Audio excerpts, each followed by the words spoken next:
Assalamualaikum warahmatullahi wabarakatuh. Perkenalkan, nama saya Ervina Rafiza dari kelompok 3 mata kuliah manajemen sumber daya manusia.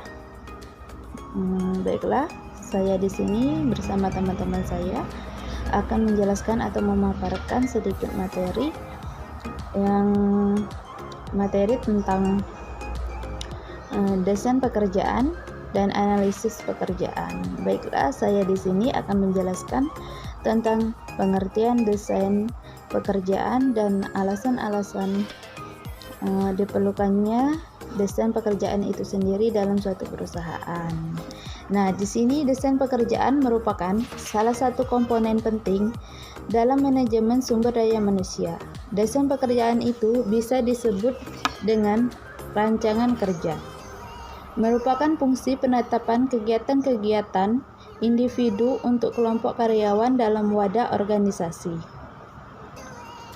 Desain pekerjaan merupakan jembatan atau hubungan pekerjaan antara karyawan dengan organisasi. Dalam mendesain suatu pekerjaan, hendaknya memperhatikan hubungan antara teknologi dan manusia. Selain itu juga harus bisa memfasilitasi pencapaian tujuan perusahaan serta mengetahui kapasitas dan kebutuhan karyawan yang melaksanakan tugas tersebut. Inti dari desain pekerjaan adalah bagaimana membuat semua pekerjaan yang ada disusun secara sistematis. Desain pekerjaan membantu dan menjelaskan pekerjaan apa yang harus dilakukan, bagaimana pekerjaan itu, dan berapa banyak pekerjaan yang harus dilakukan. Nah, di sini saya mempunyai beberapa pendapat para ahli. Yang pertama, menurut Edi Herjanto, pengertian desain pekerjaan adalah rincian tugas dan cara pelaksanaan tugas atau kegiatan yang mencangkup pada siapa yang mengerjakan tugas, bagaimana tugas dilaksanakan, bagaimana tugas dikerjakan, dan hasil apa yang akan diharapkan. Yang kedua, menurut Mattis dan Jackson, definisi desain pekerjaan merujuk pada pengaturan tugas, kewajiban, dan tanggung jawab pekerjaan. Menjadi sebuah unit tanggung jawab pekerjaan menjadi sebuah unit yang produktif. Desain pekerjaan menyampaikan isi dan pengaruh dari pekerjaan kepada karyawan. Pengidentifikasian komponen pekerjaan yang ada merupakan satu bagian integrasi dari rancangan pekerjaan. Dari beberapa definisi dan pengertian dari pendapat para ahli, bisa disimpulkan bahwa desain pekerjaan merupakan suatu rincian dan cara melaksanakan tugas yang merujuk pada pengaturan tugas, kewajiban, dan tanggung jawab pekerjaan dari seseorang individu dan kelompok karyawan secara organisasional yang bertujuan untuk mengatur tugas-tugas kerja supaya dapat secara sistematis dan memenuhi kebutuhan dan keinginan dari suatu organisasi. Edi Herjanto, pengertian desain pekerjaan adalah rincian tugas dan cara pelaksanaan tugas atau kegiatan yang mencangkup pada siapa yang mengerjakan tugas, bagaimana tugas dilaksanakan, bagaimana tugas dikerjakan, dan hasil apa yang akan diharapkan. Yang kedua, menurut Mattis dan Jackson, definisi desain pekerjaan merujuk pada pengaturan tugas, kewajiban dan tanggung jawab pekerjaan. Menjadi sebuah unit tanggung jawab pekerjaan menjadi sebuah unit yang produktif. Desain pekerjaan menyampaikan isi dan pengaruh dari pekerjaan kepada karyawan. Pengidentifikasian komponen pekerjaan yang ada merupakan satu bagian integrasi dari rancangan pekerjaan. Baik, kita lanjut pada alasan-alasan diperlukannya desain pekerjaan dalam suatu perusahaan atau organisasi. Alasan pertama yaitu seringnya terjadi konflik antara kebutuhan dan keinginan dari setiap karyawan. Untuk alasan kedua yaitu sifat unik atau sifat mood manusia yang berubah-ubah setiap karyawan sehingga perbedaan sikap, baik sikap pribadi ataupun fisik, dan itu berpengaruh pada keproduktifan karyawan itu sendiri. Nah, untuk alasan selanjutnya perubahan lingkungan di sekitar yang membuat kita lebih semangat atau bahkan jadi malas-malesan seperti itu. Dan perilaku karyawan yang membuat kita mungkin mudah bosan atau gimana.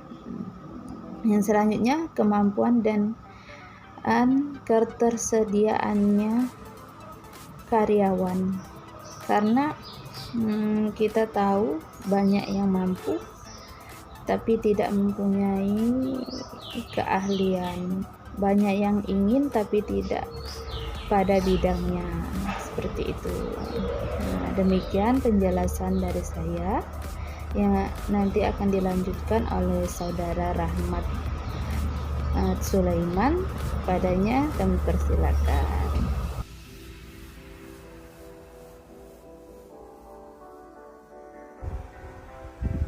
Assalamualaikum warahmatullahi wabarakatuh. Perkenalkan, nama saya Rahmat Sulaiman. Di sini saya akan menjelaskan tentang tahapan dalam desain pekerjaan. Tahapan-tahapan yang harus ada dalam desain sebuah pekerjaan. Yang pertama yaitu spesifikasi tugas-tugas.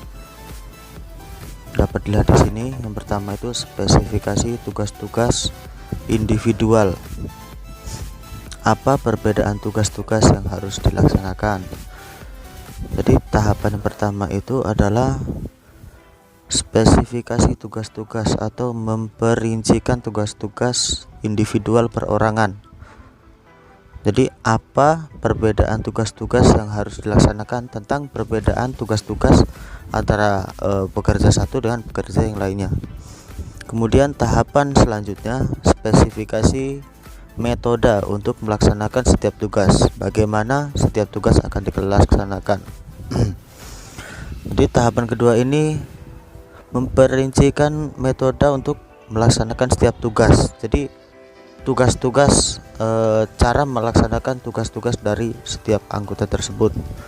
Kemudian tahapan yang terakhir dalam desain pekerjaan mengkombinasikan tugas-tugas ke dalam pekerjaan-pekerjaan spesifik yang akan diberikan kepada individu-individu. Jadi itu tadi ketiga tahapan dalam mendesain sebuah pekerjaan. Kemudian kita juga akan membahas tentang pendekatan-pendekatan dalam desain pekerjaan. Pendekatan pertama yaitu pendekatan mekanistik. Apa itu pendekatan mekanistik? Pendekatan mekanistik didasarkan pada ilmu teknik mesin, juga disebut manajemen ilmiah. Pendekatan mekanistik berupaya untuk mengidentifikasikan setiap tugas dalam suatu pekerjaan agar tugas dapat diatur untuk meminimumkan waktu dan tenaga para karyawan. Jadi tujuan dari pendekatan mekanistik ini yaitu untuk meminimumkan seminim-minim mungkin tentang waktu dan tenaga yang akan digunakan. Itu yang dimaksud pendekatan mekanistik. meminimalisir penggunaan waktu dan tenaga kerja. Kemudian pendekatan yang kedua yaitu socio-technical. Socio-technical system atau STS dalam pengembangan organisasi adalah suatu pendekatan untuk desain kerja organisasi yang kompleks yang mengakui interaksi antara manusia dan teknologi di tempat kerja. Istilah ini juga mengacu pada interaksi antara infrastruktur kompleks masyarakat dan perilaku manusia. Itu pendekatan-pendekatan yang dilakukan dalam desain sebuah pekerjaan. Sekian dari saya. Apabila ada kekurangan, kesalahan dalam penyampaian materi, saya pribadi mohon maaf. Terima kasih. Baiklah, saya akan melanjutkan penjelasan yang dijelaskan oleh teman saya sebelumnya. Saya akan menjelaskan tentang faktor-faktor yang mempengaruhi desain pekerjaan. Faktor-faktor yang mempengaruhi desain pekerjaan itu ada lingkungan fisik pekerjaan, jadwal kerja alternatif, aspek legalitas, pasar tenaga kerja. Yang pertama itu lingkungan fisik pekerjaan. Lingkungan fisik pekerjaan itu adalah semua keadaan yang berbentuk fisik yang terdapat di sekitar tempat kerja, baik yang dapat mempengaruhi karyawan baik secara langsung maupun secara tidak langsung. Terus yang kedua itu adalah jadwal kerja yang alternatif. Mungkin kita sebagai manajer itu dapat merancang pekerjaan itu dengan membuat jadwal kerja yang seefisien mungkin sehingga dapat diikuti oleh para karyawan-karyawan kita. Terus yang ketiga itu aspek legalitas. Aspek legalitas itu adalah kita membuat aspek atau suatu organisasi yang dapat menjual jasa kepada para konsumen atau bisnis lainnya untuk mendapatkan laba atau keuntungan. Lalu pasar tenaga kerja. Nah, di dalam pasar tenaga kerja itu sendiri adalah tempat bertemunya penjual dan pembeli tenaga kerja, di mana sebagai penjual tenaga kerja ia berperan sebagai pemilik tenaga kerja dan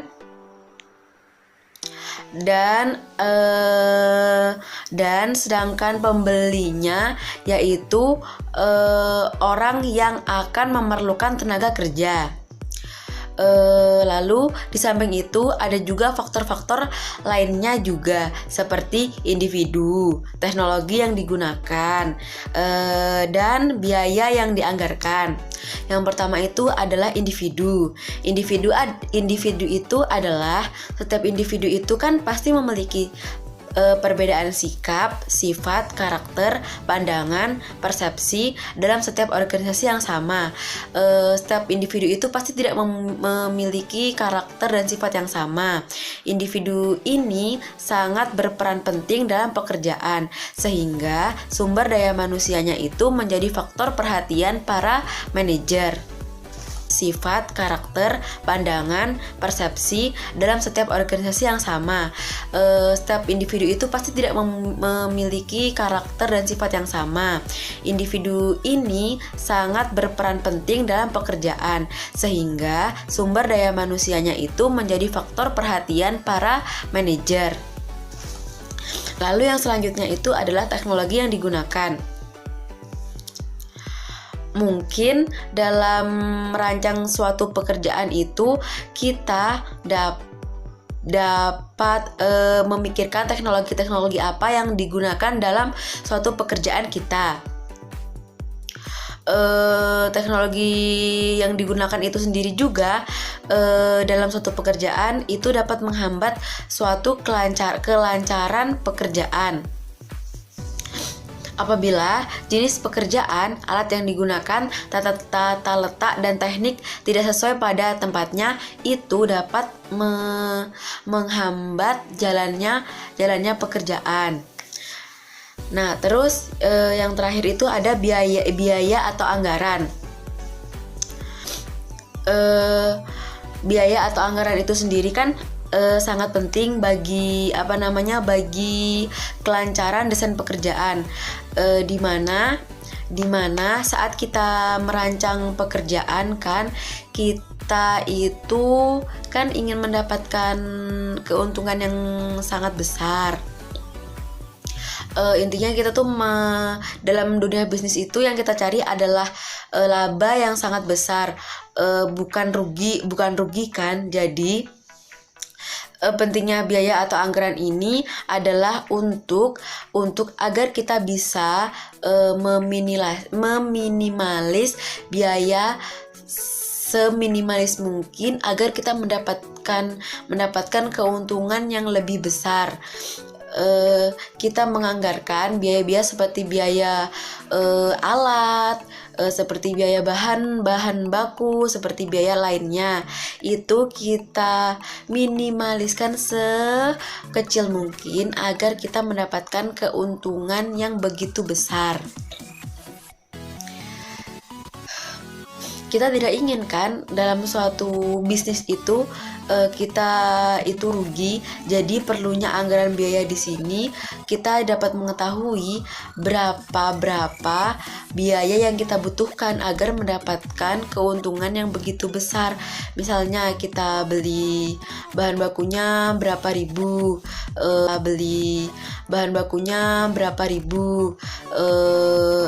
beli alatnya berapa unit, terus uangnya berapa juta. Terus kita hitung keuntungannya melebihkan dari biaya anggaran itu sendiri atau tidak. Kalau keuntungannya itu melebihi biaya anggaran itu sendiri, berarti kita dapat mencapai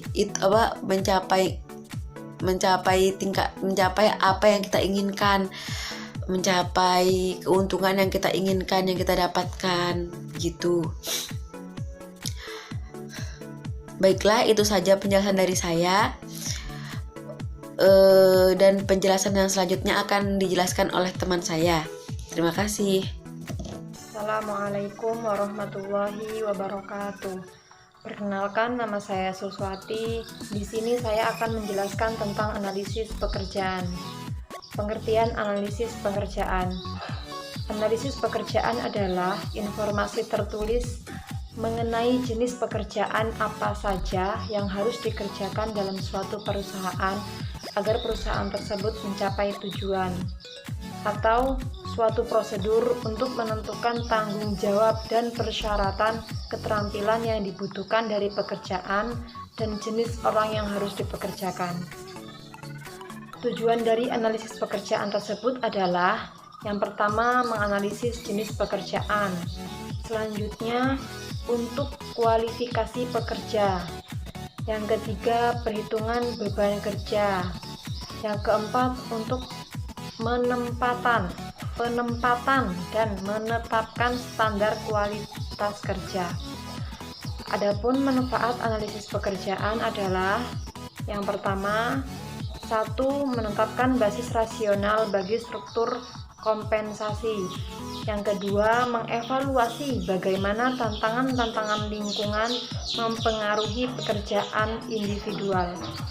Yang ketiga, merencanakan kebutuhan sumber daya manusia di waktu akan datang. Yang keempat, menentukan kebutuhan latihan bagi karyawan lama atau karyawan baru. Nomor 5, menempatkan karyawan sesuai dengan keterampilannya. Nomor ke-6, menempatkan standar prestasi kerja. Nomor 7, merencanakan pengembangan karyawan potensial. Yang ke-8, membantu revisi struktur organisasi. Dan yang nomor terakhir, mengevaluasi bagaimana tantangan-tantangan lingkungan mempengaruhi pekerjaan individual. Assalamualaikum warahmatullahi wabarakatuh. Perkenalkan, nama saya Hamdan Ismail dengan NIM 181220054, jurusan S1 Manajemen, kuliah di Universitas Rahmania Sekayu semester 5. Di sini saya akan sedikit menjelaskan tentang analisis pekerjaan. Dalam analisis pekerjaan ada 3 tahap yang perlu kita ketahui atau yang wajib kita persiapkan. Yang pertama yaitu mempersiapkan analisis pekerjaan yang meliputi di dalamnya mengenai identitas pekerjaan, menyusun daftar pertanyaan. Yang kedua, mengumpulkan data-data. Di sini bisa melalui dengan observasi, wawancara, kuesioner, dan kombinasi. Saya ambil salah satu dari pengumpulan data di sini, yaitu wawancara. Kenapa? Karena sebelum kita menganalisis sangat-sangat memerlukan sekali dengan namanya wawancara. Tujuannya untuk mengumpulkan informasi sikap seseorang agar kita bisa menjadi yakin tentang perilaku dan sikap mereka. Yang ketiga yaitu mengumpulkan data. Mengumpulkan data di sini tujuannya menyaring data yang tidak terpakai, kemudian mereview informasi dengan orang-orang yang bersangkutan. Nah, itu tadi tahap-tahap dalam analisis pekerjaan. Kemudian ada yang perlu juga diperlukan mengenai analisis informasi pekerjaan. Yang pertama yaitu job description, kedua job specification, dan yang terakhir standar prestasi kerja. Kenapa kita harus membutuhkan ini? Karena menurut saya job description ini mempunyai fungsi tugas tanggung jawab terhadap kondisi kerja. Itu. Yang kedua, job specification maksudnya untuk menunjukkan siapa yang melakukan pekerjaan dan yang disertai dengan syarat-syarat yang diperlukan oleh perusahaan. Dan yang terakhir yaitu standar prestasi kerja. Ini sangat-sangat diperlukan sekali karena standar prestasi kerja di sini perusahaan sangat membutuhkan analisis mengenai data atau strategi perusahaan untuk mengukur kriteria orang tersebut dengan hasil kerja yang baik. Mungkin itu saja penjelasan dari saya. Kurang lebihnya saya minta maaf. Wassalamualaikum warahmatullahi wabarakatuh.